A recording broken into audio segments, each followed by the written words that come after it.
wabarakatuh. Selamat siang semuanya, salam sejahtera untuk semuanya juga ya. Berarti pertemuan hari ini adalah pertemuan untuk yang terakhir terkait dengan materi neurologi yang ditugaskan kepada saya ya. Yang ditugaskan kepada saya yaitu tentang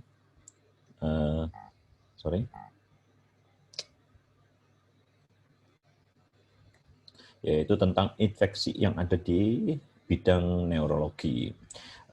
Apa saja sih yang akan kita bahas nantinya? Yang akan kita bahas yang pertama adalah terkait dengan meningitis, terus nanti ada encephalitis, terus ada gabungan antara meningitis dan meningoencephalitis, walaupun nggak ada slide-nya nanti, saya pas. Terus abses otak, terus ada tetanus, dan yang terakhir adalah spondilitis DB. Untuk spondilitis DB juga saya tidak membuat slide-nya karena gejalanya juga nggak begitu spesifik, tetapi ada clue yang harus adik-adik lakukan. Nanti adik-adik bisa mencari tulisan saya yang saya publish di Iran tentang case report terkait dengan spondilitis DB. Ya. Untuk mempersingkat waktu, saya mulai saja bahwa sebagai pendahuluan bahwa infeksi di neurologi itu rata-rata itu merupakan suatu infeksi akut ya, sehingga apabila kita bisa mendiagnosis lebih awal, early recognition, terus nanti dalam memutuskan juga itu cukup efisien serta kita berikan terapi yang cukup adekuat, maka itu sebenarnya sangat membantu sekali untuk menyelamatkan hidup dari pasien itu. Nah, acute infection yang sering muncul pada sistem saraf itu ya ada acute bacterial meningitis, terus ada viral meningitis, encephalitis, terus ada vocal infection seperti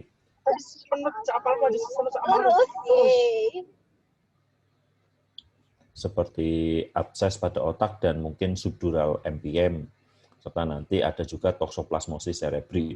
Untuk gejala vocal infection seperti toxoplasmosis cerebri atau mungkin brain abscess itu gejalanya ya sama, hanya saja nanti yang berbeda adalah di gambaran dari imagingnya. Mungkin yang lainnya bisa di-mute secara mandiri ya, supaya nggak mengganggu. Oke, kita mulai dulu dari akut bacterial meningitis. Apa itu bacterial meningitis akut? Merupakan suatu infeksi akut yang sifatnya purulen, yang berada di subarachnoid space, sehingga adanya inflamasi di situ, adanya infeksi di situ menyebabkan reaksi inflamasi yang akhirnya akan muncul gejala-gejala bisa sampai penurunan kesadaran, kejang, peningkatan tekanan intrakranial, bahkan bisa memberikan sekuel berupa stroke. Padahal kemarin definisi stroke itu apa? Definisinya itu karena faktor kelainan vaskuler, di mana yang di sini yang paling sering itu kelainan vaskuler pada pembuluh darah venanya. Terus secara epidemiologi untuk data di Indonesia itu kurang begitu akurat, sehingga saya menggunakan epidemiologi yang ada di US. Insidensinya itu kurang lebih 2,5 kasus per 100.000 penduduk, di mana urutan peringkat pertama kalau dilihat dari penyebabnya adalah Streptococcus pneumoniae. Terus disusul oleh Neisseria meningitidis, Streptococcus grup beta hemolyticus, terus ada Listeria monocytogenes, dan yang paling terakhir itu Haemophilus influenza tipe B, HIB. Dikatakan bahwa Neisseria meningitidis itu merupakan penyebab yang paling sering muncul pada anak-anak usia 8 sampai 12 tahun. Nah, kejadian akut infeksi pada susunan saraf pusat itu juga dipengaruhi oleh banyak faktor, salah satunya adalah kondisi dari imunitas kita. Dengan adanya, dengan berkembangnya penularan HIV itu ternyata mempunyai andil. Banyak pasien-pasien dengan B20 atau HIV positif atau HIV reaktif itu datang juga dengan keluhan sama setelah di CT scan, setelah dilakukan pemeriksaan imaging ternyata didapatkan ada peradangan di otak, termasuk juga toksoplasma cerebri. Nah, penyebabnya apa dari meningitis bakterial? Penyebabnya itu dikatakan tiap kelompok umur itu berbeda-beda. Pada kasus yang pada neonatus itu penyebabnya paling sering adalah E. coli serta gram negatif lain. Listeria memberikan andil sekitar 10%. Sementara pada orang dengan post trauma ya itu ada Staphylococcus aureus atau mungkin E. coli. Terus untuk elderly, untuk usia lansia itu listeria paling sering dengan Haemophilus influenza dan lain sebagainya. Ya, oke. Lalu bagaimana kita bisa mendiagnosis meningitis bakterial akut ini? Nah, yang penting adalah ini.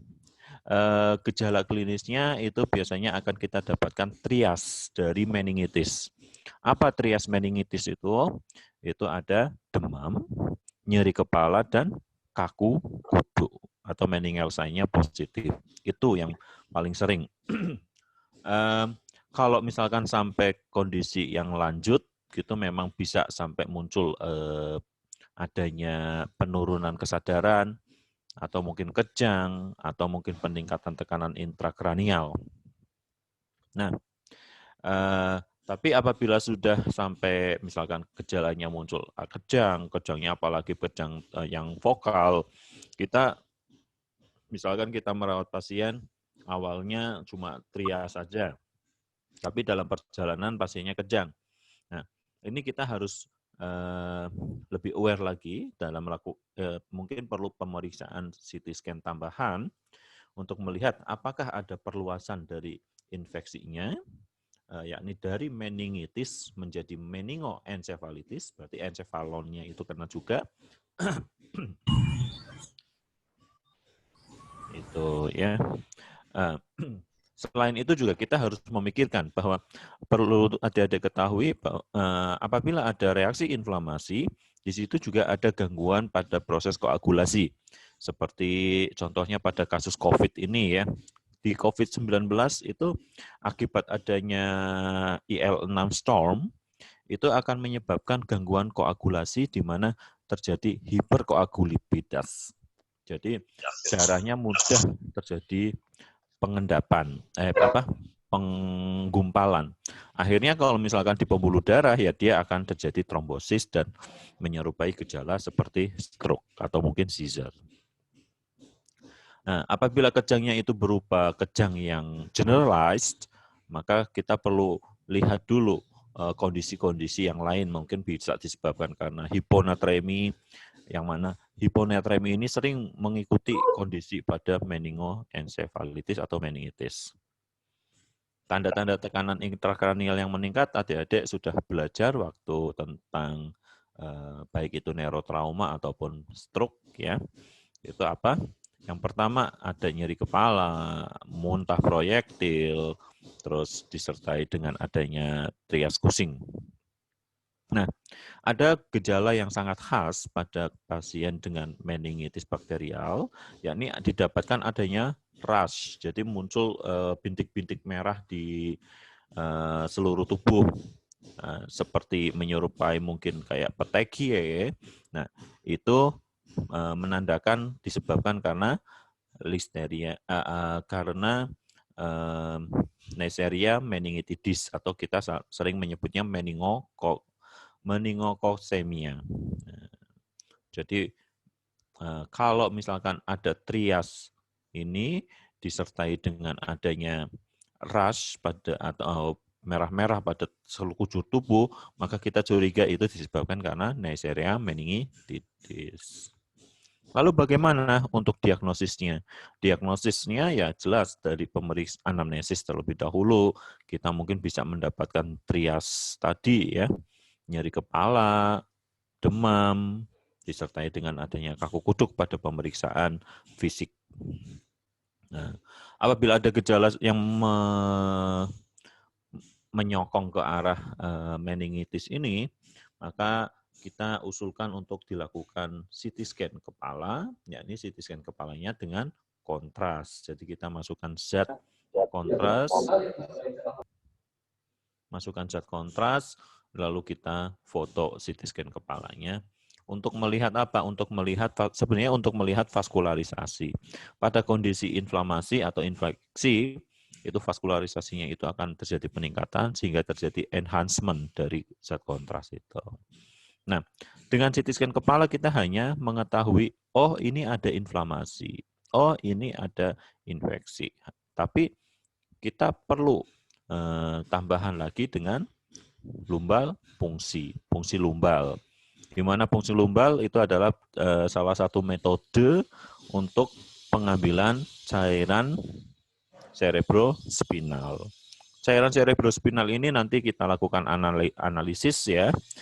Yang kita lihat apa? Yang kita lihat itu yang pertama adalah warnanya bagaimana, kadar glukosanya bagaimana, kadar proteinnya bagaimana, gitu.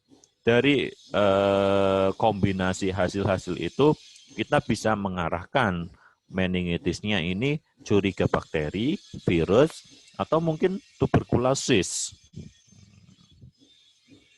Adik-adik nanti harus membuat ringkasan terkait dengan temuan analisis LCS pada meningitis bakteri, meningitis tuberkulosa, dan meningitis viral.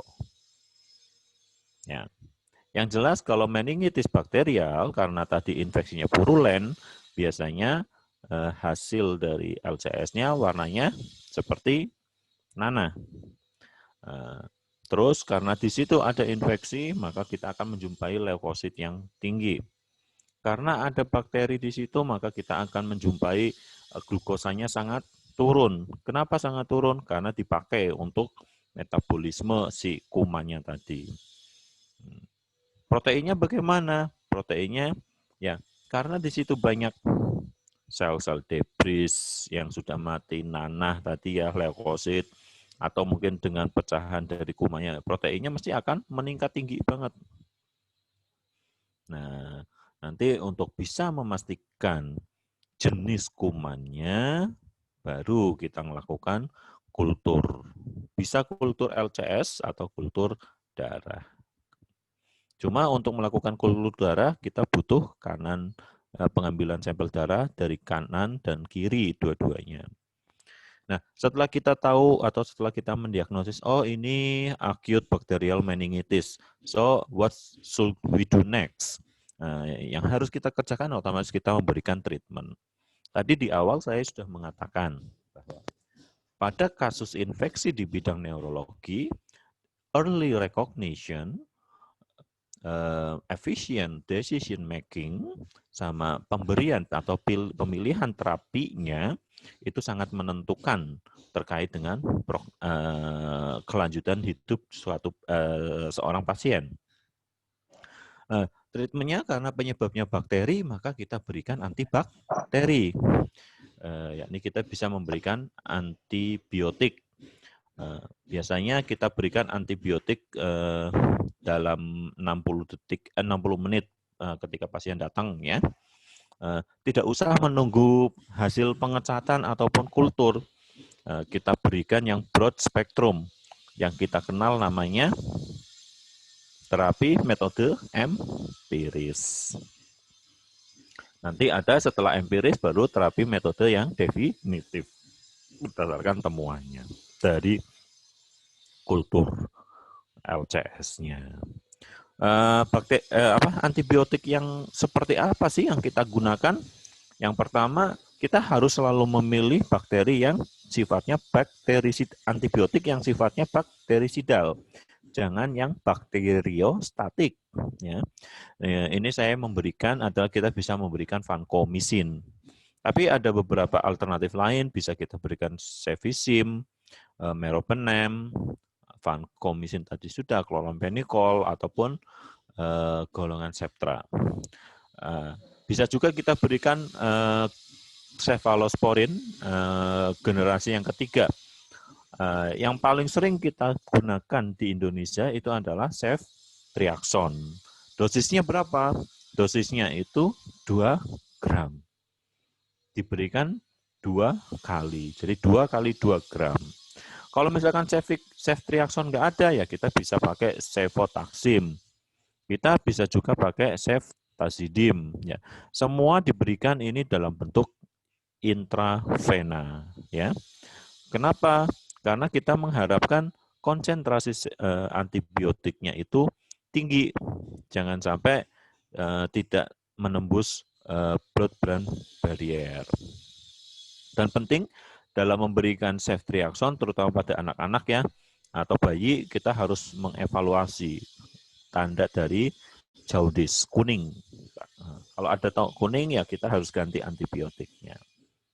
Nah, ini tabel yang saya buat terkait dengan pilihan obatnya, ya, insya Allah sampai sekarang juga masih bisa digunakan.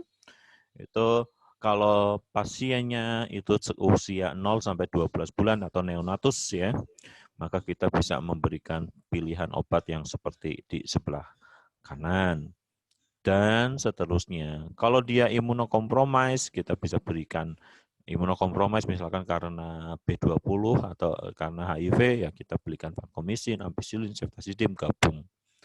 Karena dari hasil penelitian itu pada usia sekian 0 sampai 12 bulan 12 minggu ini paling sering penyebabnya itu ya Streptococcus grup B, E. coli atau mungkin Listeria monocytogenes. Ya. Itu terapi pada pasiennya. Lalu bagaimana terapi pada kondisi-kondisi tertentu? Misalkan tadi, apabila ada trias dari meningitis, ditambah dengan adanya RAS, maka kita kan curiga adanya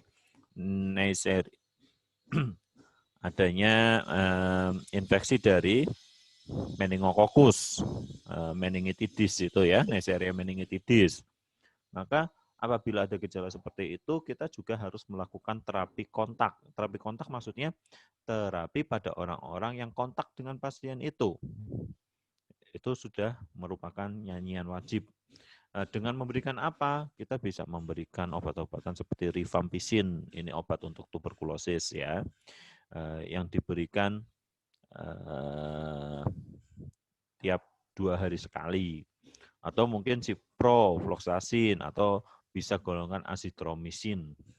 Ya, 1 kali 500. Selain itu juga bagi yang belum kontak dan mungkin ada potensi untuk kontak dengan pasien, ya harus menganjurkan untuk dilakukan imunisasi. Contoh imunisasinya adalah ini ada pneumovax. Oke, sampai sini ada yang mau ditanyakan mungkin? Izin bertanya, Dok. Ya, boleh. Ya, izin bertanya, Dok. Jadi tadi kan disebutkan untuk terapi antibiotiknya itu harus bakterisid, tidak boleh bakteriostatis. Nah, itu kenapa, Dok? Ya, karena kalau kita menggunakan bakteriostatik, maka dia kan tidak bisa melawan bakterinya sampai mati, hanya untuk melemahkan saja. Sementara jalan mulai dari pembuluh darah menuju ke otak, itu ada yang namanya sawar darah otak. Nah, sudah jalan jauh-jauh sampai menembus sawar darah otak, ternyata sifatnya hanya melemahkan. Nah, berarti kan nggak efektif. Nanti bisa muncul lagi, kapan sembuhnya? Mending kita pilih yang bakterisid. Karena sawar darah otak itu sifatnya spesifik sekali, spesial sekali. Sudah menembus jalannya, kayak menembus jalan tol, kok tiba-tiba ternyata lembek, lemah, ya percuma. Langsung pilih yang bakterisidal saja. Baik, terima kasih, Dok. Ya, oke.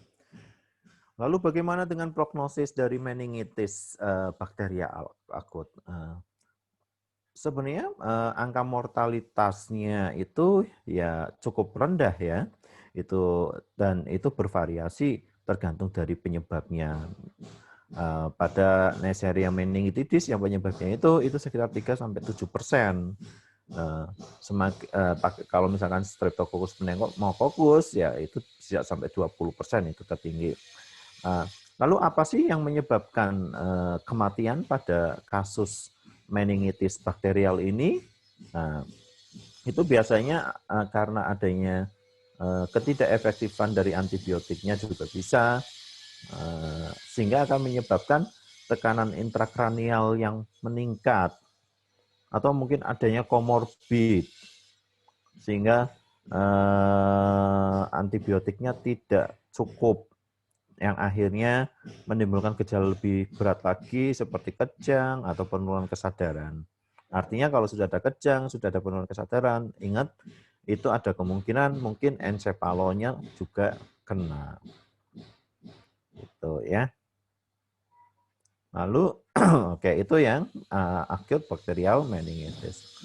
Selanjutnya adalah acute viral meningitis. Sebenarnya baik itu viral maupun bakterial, gejalanya sama. Yang berbeda adalah adanya profil dari analisis LCS-nya. Makanya tadi saya minta untuk adik-adik membuat ringkasan temuan LCS pada 3 jenis meningitis, tuberkulosa, bakteri, dan viral. Bisa ada gejala fotofobi ataupun nyeri di belakang ini, tapi ini nggak mesti. Biasanya ada didahului gejala malaise, mialgia, anoreksia, nausea, atau mungkin diarea. Itu juga nggak mesti juga muncul. Riasnya mirip, sama persis. Nah, hanya saja kalau itu viral, memang prosesnya lebih cepat daripada bakterial. Proses penurunan kesadarannya itu juga lebih cepat. Progresnya lebih cepat sekali. Dan bisa muncul kejang juga. Nah, sehingga ketika kita mau melakukan diagnosis, maka anamnesis pemeriksaan fisik sama, analisis LCS-nya itu akan berbeda. Etiologinya apa dari acute viral meningitis ini? Etiologinya banyak. Ini kita bagi-bagi ya. Yang paling sering adalah golongan enterovirus. Virus varicella zoster juga ternyata bisa, herpes simplex virus juga bisa. Nah, herpes simplex virus ini saya berkali-kali menemukan herpes simplex virus. Tuh. Nah, ini akut viral meningitis. Ini di sini juga saya tampilkan acute encephalitis. Karena virusnya sama. Epidemiologi dari akut viral meningitis itu sekitar per tahunnya itu sekitar 600.000 sampai 60.000 sampai 75.000 ya. Lebih banyak ya viral. Dan tadi saya sudah mengatakan bahwa penyebabnya yang paling sering adalah golongan dari enterovirus dan arthropod.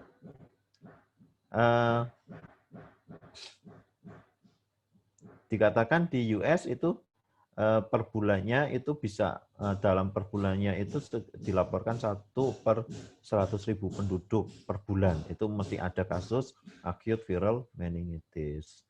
Nah ini tadi saya mengatakan bahwa tergantung dari analisis LCS-nya. Kalau secara klinis penampakannya itu ya hampir mirip seperti bakterial. TB juga. Bagaimana sih tipe dan hasil temuan dari cairan LCS-nya? Nah, ini akan muncul pleositosis, jadi selnya jumlahnya akan meningkat, terutama sel leukosit. Ya, proteinnya juga akan meningkat, sama ya tadi ya. Yang berbeda adalah glukosanya akan normal. Kenapa kok glukosanya itu normal? Karena penyebabnya virus. Dan kita tahu virus itu tidak mengalami metabolisme. Nah, virus harus nempel dengan sel induknya baru dia bisa bereproduksi. Sementara kalau bakteri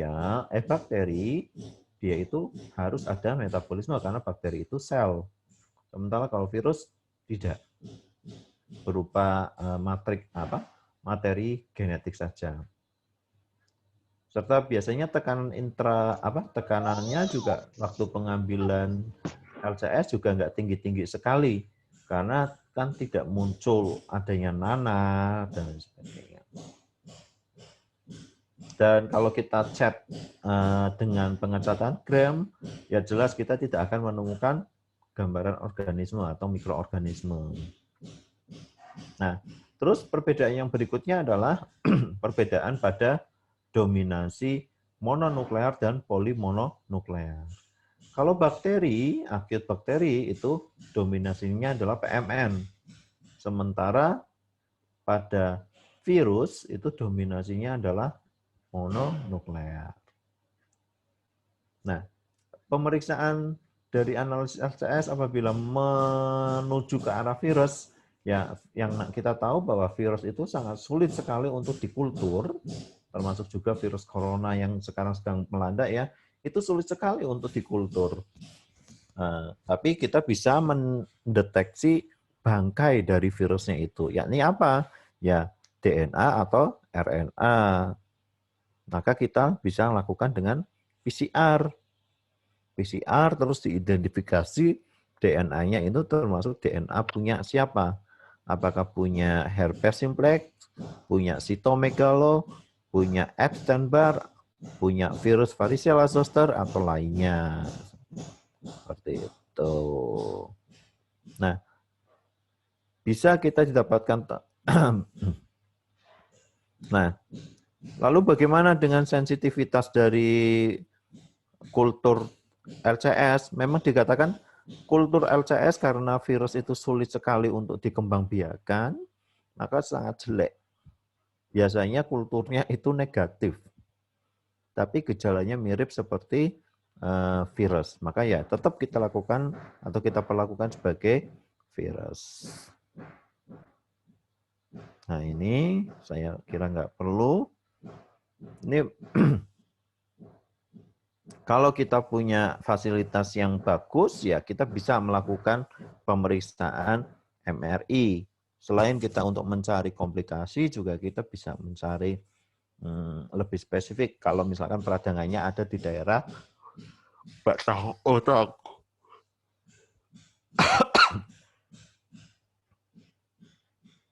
Nah, bagaimana pengobatannya?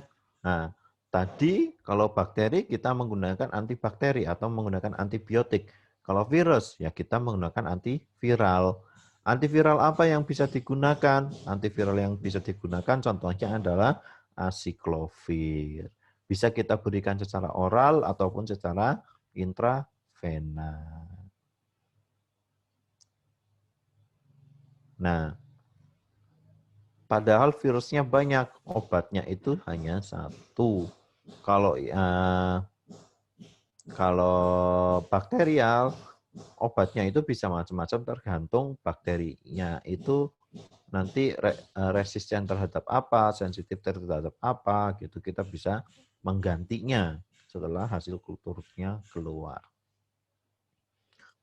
Nah, treatmentnya tadi bisa menggunakan acyclovir intravena ataupun oral.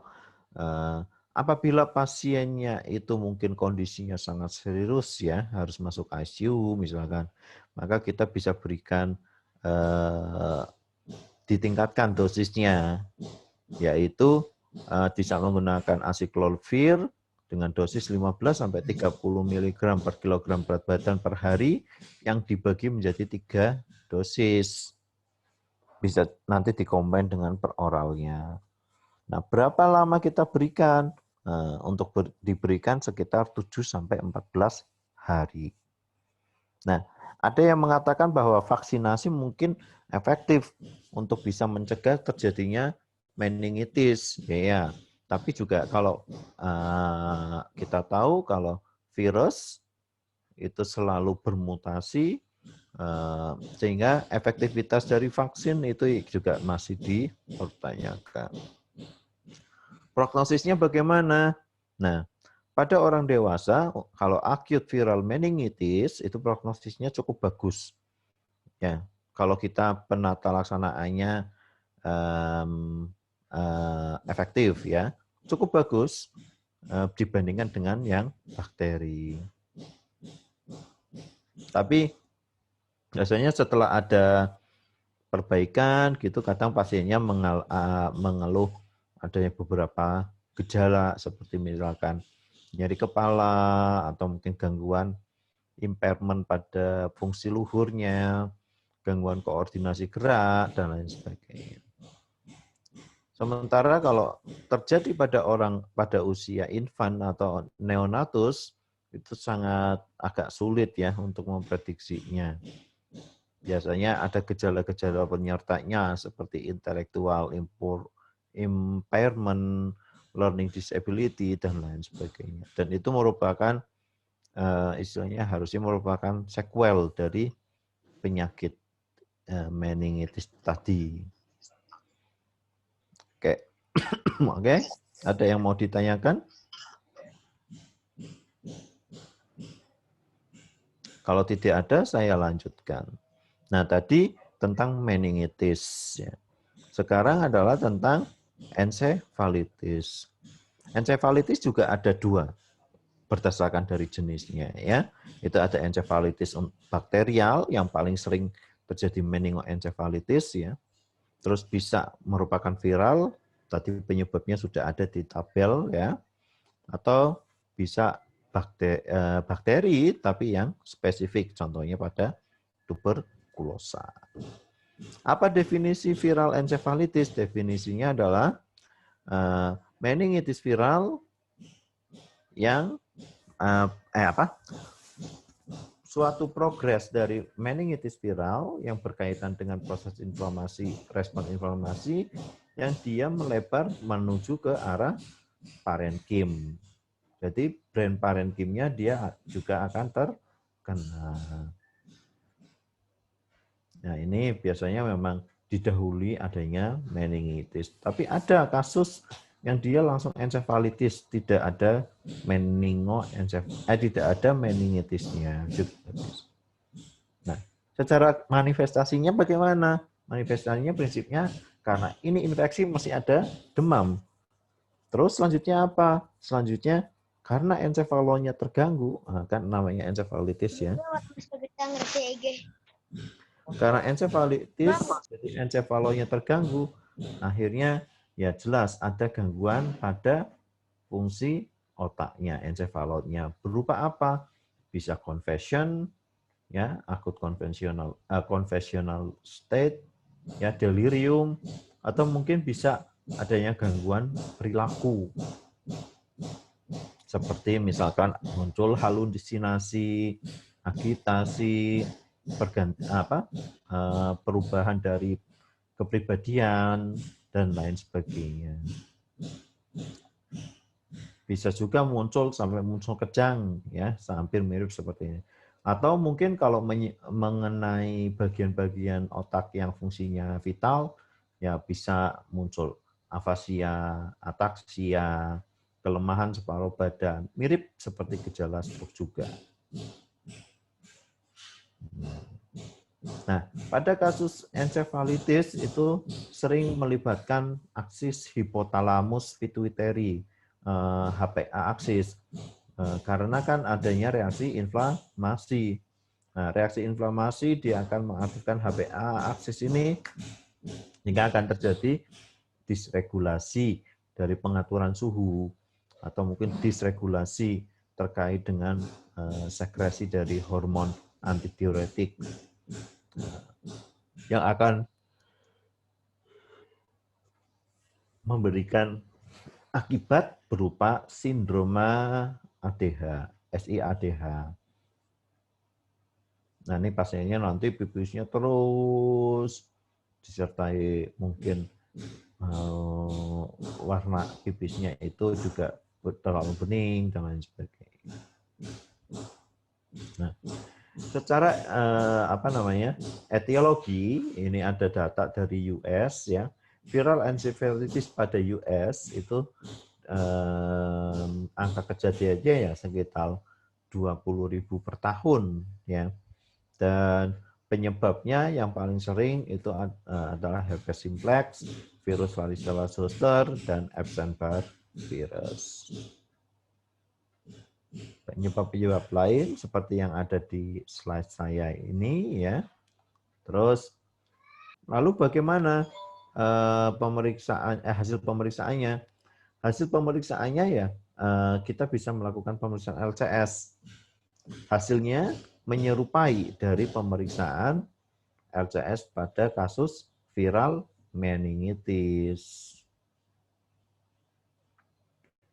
Sehingga apabila hasil analisa LCS-nya itu mengarah ke viral, ya kita bisa langsung dilanjutkan dengan PCR. Atau mungkin kultur, tapi kultur sangat jarang sih karena biasanya nggak berhasil.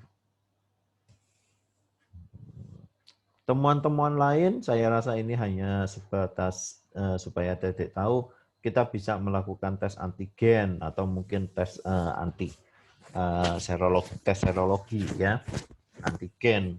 Biasanya apabila kita ingin melakukan monitoring suatu terapi, bagaimana dengan antigennya, bagaimana serokonversinya, bagaimana seperti itu. Contohnya pada kasus-kasus COVID-19 ini ya, kita melakukan rapid pada saat awal, dilanjutkan nanti rapid misalkan seminggu lagi dan lain sebagainya. Tujuannya adalah untuk melihat saja. Tapi belum tentu virusnya akan ada. Oke. Ya. Ada beberapa predileksi atau penyebab dari encephalitis yang virus ini dan dikenal misalkan pada kasus herpes simplex virus itu ternyata gejalanya itu khas berupa apa? Berupa kita akan menemukan focal finding kalau misalkan dilakukan imaging bersama MRI. Apa focal findingnya? Focal findingnya biasanya adanya peningkatan intensitas sinyal di bagian frontotemporal, cingulate atau insulin pada insula pada grafik T2. Atau juga mungkin ada dengan menggunakan flare kita bisa tahu dia semakin buruk atau semakin baik. Dan kalau misalkan ada kejang, ya kita berikan anti kejang. Nah, ini contoh gambar MRI yang dengan encephalitis ya. Jadi otaknya itu ya akan warna putih seperti ini. Dan ini sepertinya udah lama. Kalau udah lama biasanya sudah mau mulai amputasi melalui atrofi dari otot-ototnya. Jadi memang untuk kasus-kasus infeksi kita harus segera untuk melakukan tindakan atau melakukan intervensi yang adekuat.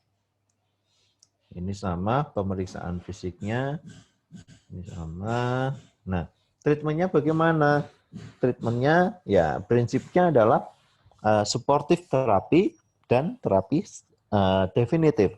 Untuk supportive terapi kita bisa mengelola seperti ini. Seperti kita melakukan monitoring terhadap intracranial pressure, fluid restriction, menghindari infus intravena yang hipotonus, atau mungkin serta kita kurangi untuk demamnya. Kadang kita bisa memberikan antikonvulsan, tapi dikatakan kalau memang tidak ada kejang sebelumnya, lebih baik tidak diberikan terlebih dahulu.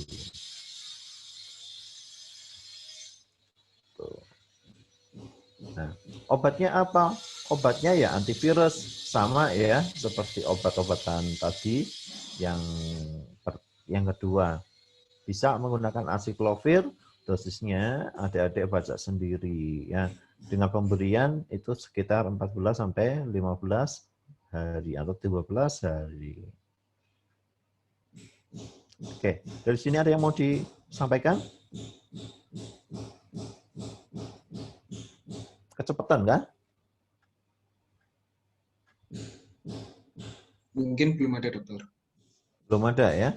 Oke, saya lanjutkan. Tadi kita sudah membahas ada dua ya, meningitis dan encefalitis. Selanjutnya adalah infeksi vokal atau infeksi fokus pada otak. Yang paling sering adalah abses otak. Apa definisi dari abses otak? Adalah infeksi supuratif yang sifatnya vokal berada di dalam parenkim otak. Sehingga dan di situ akan muncul kapsul yang mengelilingi infeksi tadi dan sekitarnya ada vaskularisasi yang baru. Makanya apabila kita lakukan pemeriksaan imaging, misalkan CT scan dengan kontras, kontrasnya itu akan mengelilingi area infeksi tadi membentuk semacam kayak halo yang kita sebut sebagai rim enhancement, artinya penyengatan kontras akibat di situ sekelilingnya ada vaskularisasi. Jadi bentuknya kayak cincin. Nah, ada istilah yang ada diketahui yang namanya cerebritis. Nah, cerebritis itu merupakan hampir mirip seperti encefalitis, tapi ini sudah menuju tapi ini vokal, yang merupakan cikal bakal dari terjadinya abses otak. Epidemiologi dari abses otak itu sekitar dikatakan jarang sebenarnya, tapi memang kejadiannya meningkat terkait dengan adanya kondisi imunokompromis. Dikatakan itu kejadiannya sekitar 0,3 sampai 1,3 per 100.000 penduduk per tahun. Kecil sekali ya. Beberapa predisposisi, contohnya ini yang perlu ada diketahui. Ketika melakukan anamnesis, maka kita harus menanyakan adanya riwayat infeksi telinga, sinusitis, atau mungkin sumber-sumber infeksi yang lainnya. Atau mungkin ada trauma kepala, infeksi gigi. Nah, ini kita harus mencari kalau misalkan curiga abses.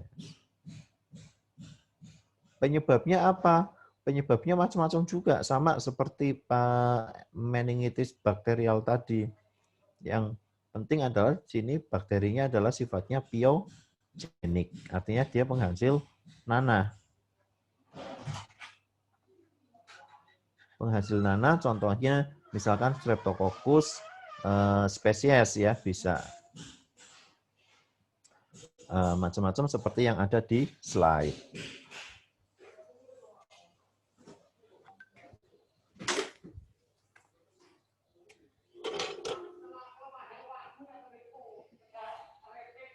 Nah,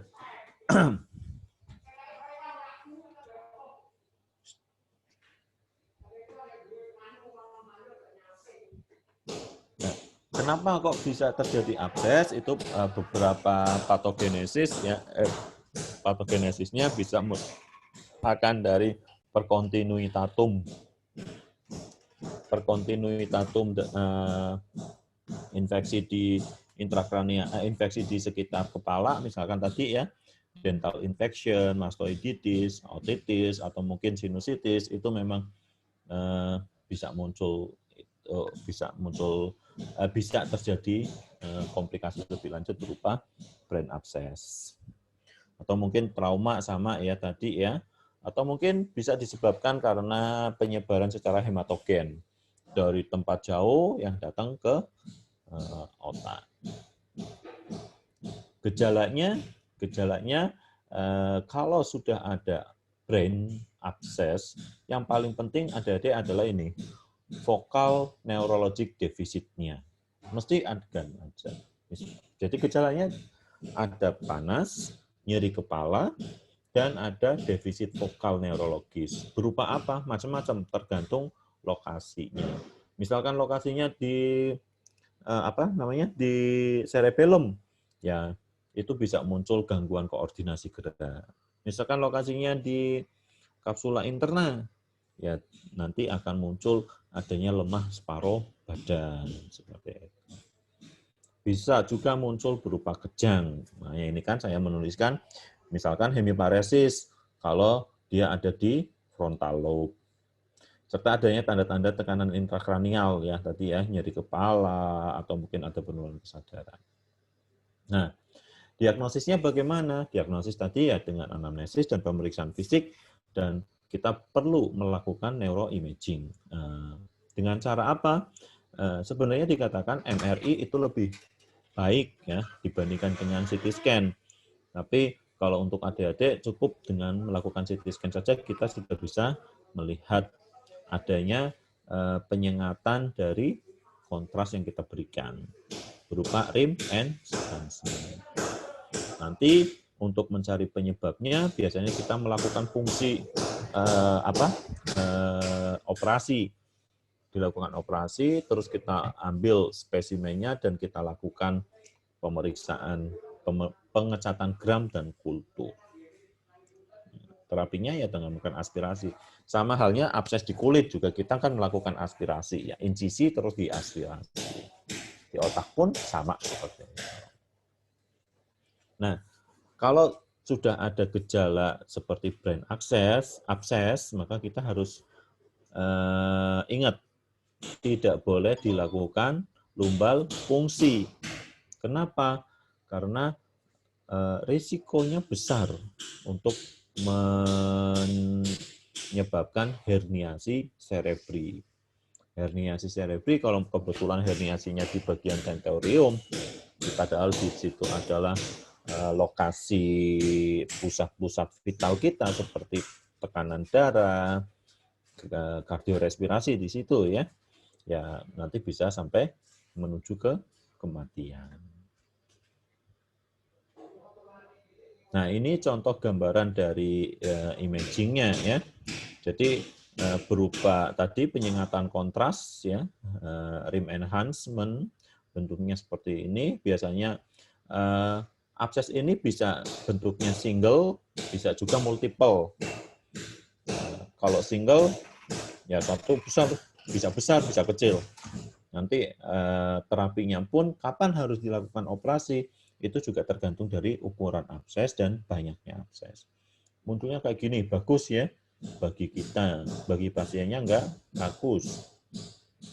Atau bisa wujudnya seperti ini, enggak begitu rapi. Biasanya yang enggak begitu rapi ini kalau masih di stadium-stadium awal.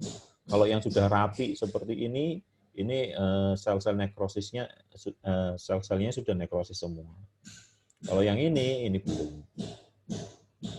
Ini yang di tengah itu modalitas yang lain. Ini menggunakan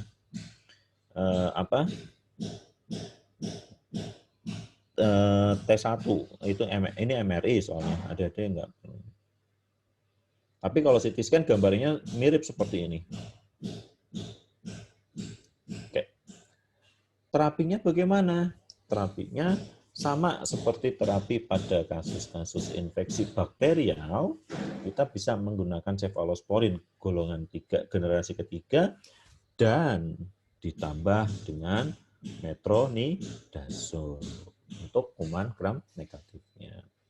Selalu seperti itu. Walaupun nanti setelah kita lakukan operasi, mungkin atau kita melakukan aspirasi, ternyata hasilnya kok sensitif terhadap antibiotik lain, baru kita pindah.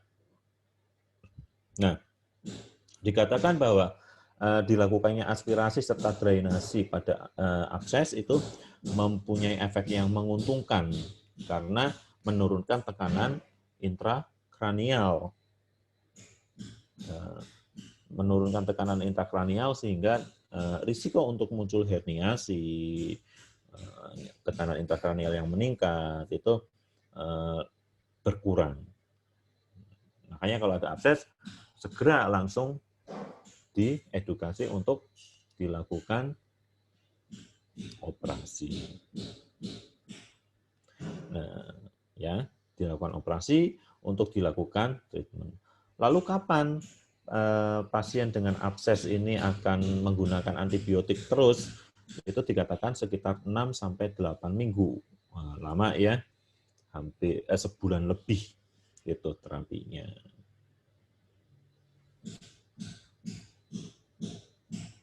Oke.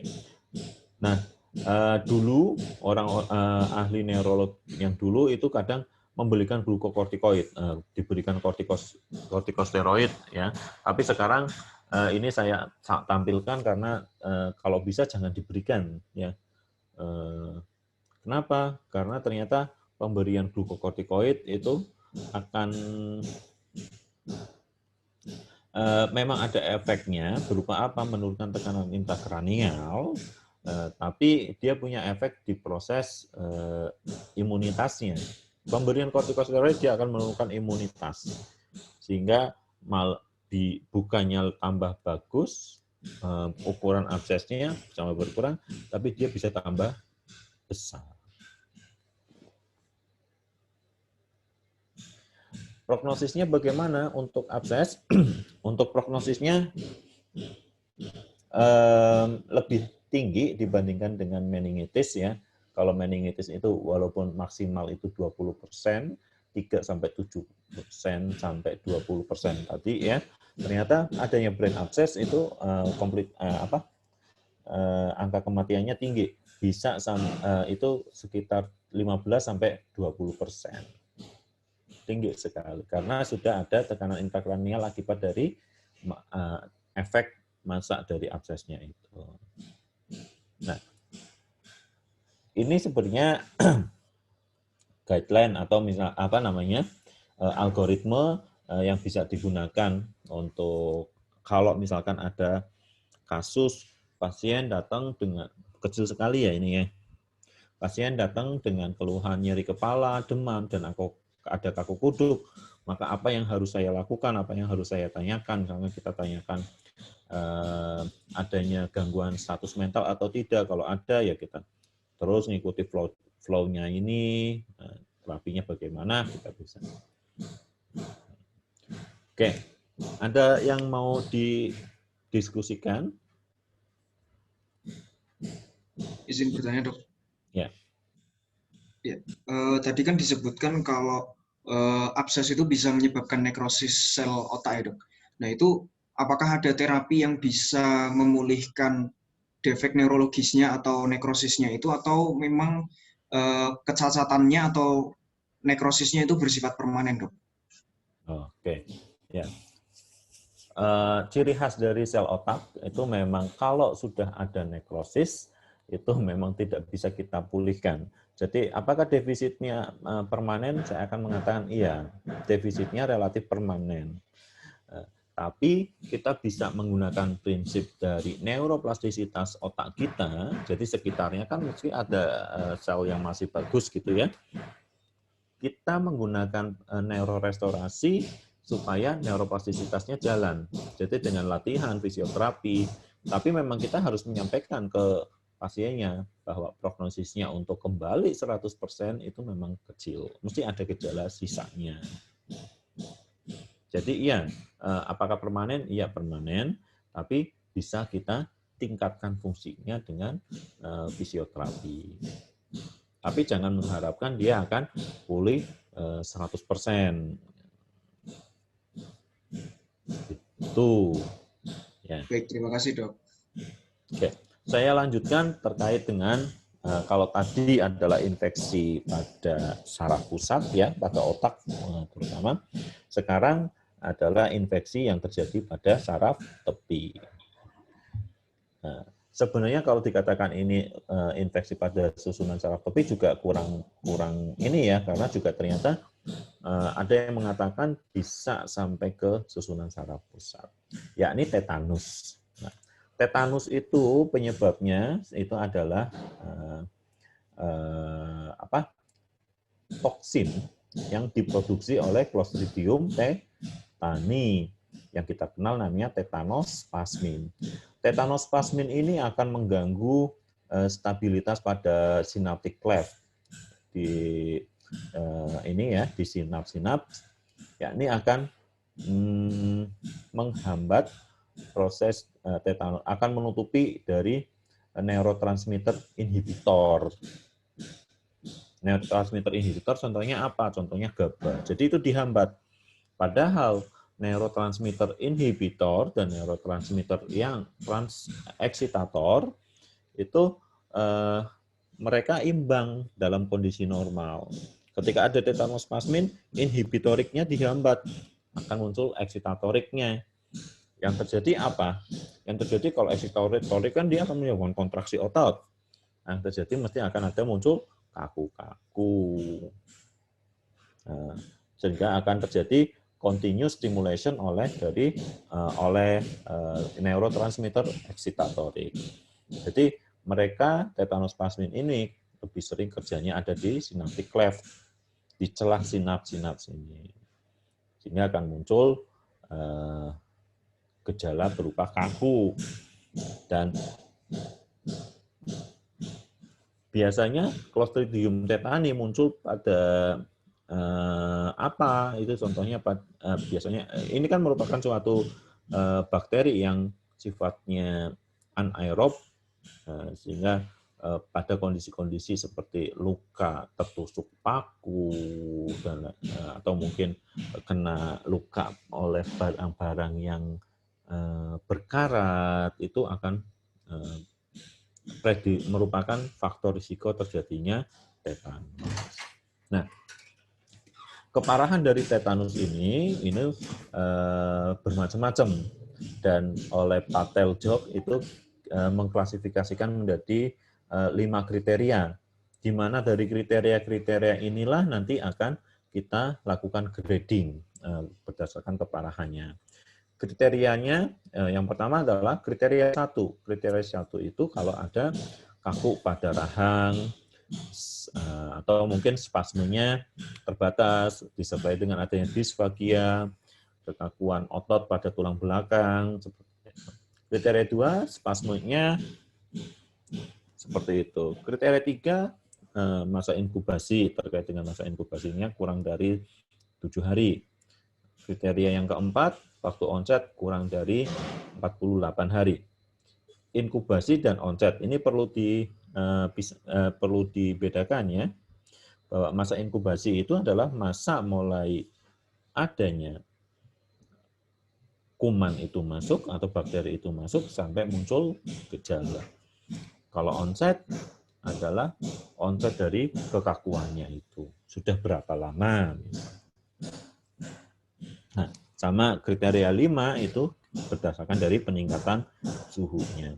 Dari 5 kriteria ini, maka kita bisa melakukan grading. Yakni kita bagi menjadi 5 derajat. Derajat 1, itu kalau menurut kriteria Patel-Jok, itu terdapat 1 kriteria, yaitu kriteria 1 atau kriteria 2 saja. Ya.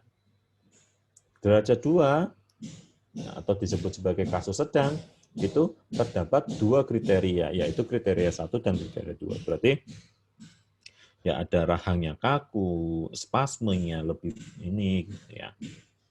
Kriteria 3 itu terdapat 3 kriteria dari Patel-Jok. Bebas monggo 1, 2, 3 atau 1, 2, 4, 1, 2, 5 gitu. Sementara derajat 4 itu kasus sangat berat, itu kalau 4 kriteria, dan yang terakhir derajat 5 kalau terdapat 5 kriteria yang dari Patel-Jok ini. Termasuk juga tetanus yang muncul pada ibu-ibu pasca melahirkan, atau mungkin tetanus pada neonatus, itu kita langsung klasifikasikan sebagai derajat 5. Lalu bagaimana, saya belum masukkan ya. Lalu bagaimana untuk tata laksananya? Tata laksananya ya, pada kasus-kasus tetanus kita harus yang pertama mengatasi dari gejalanya. Gejalanya itu berupa spasme, berupa kaku. So, kita harus mengurangi rasa kakunya itu, airway breathing circulation-nya itu juga harus tetap terjaga dengan cara kita berikan obat anti kejang, terutama diazepam, yang diberikan secara syring pump. Dosisnya nanti adik-adik silakan dilihat lagi cara memberikannya syring pump seperti apa. Plus kita berikan antibiotik. Secara kita bisa memberikan antibiotik secara drip. Misalkan paling sering itu kita bisa pakai metronidazole juga bisa, clindamycin juga bisa. Dan untuk mencegah terjadinya bolak-balik kaku, kita isolasi pasien itu di ruang yang tanpa cahaya, ruang gelap. Karena dikatakan cahaya itu akan memberikan stimulasi, nanti akan tambah kaku lagi. Dan juga tenang, tidak ada sumber suara. Mungkin nanti waktu adik-adik sudah koas, sudah masuk rumah flagship ya, mungkin bisa ketemu kasus ini karena kasusnya istimewa. Oke, ya. Ada satu materi yakni spondilitis TB. Tidak saya buat slide-nya di sini. Nanti adik-adik baca dari tulisan saya saja. Nanti saya kirimi ke koordinatornya. Oke, sampai sini ada yang mau disampaikan?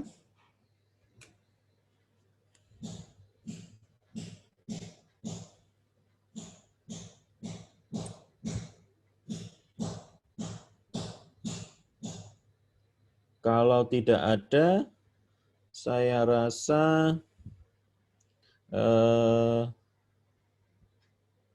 cukup sekian yang bisa saya sampaikan pada kesempatan hari ini. Mudah-mudahan bisa bermanfaat untuk adik-adik semuanya.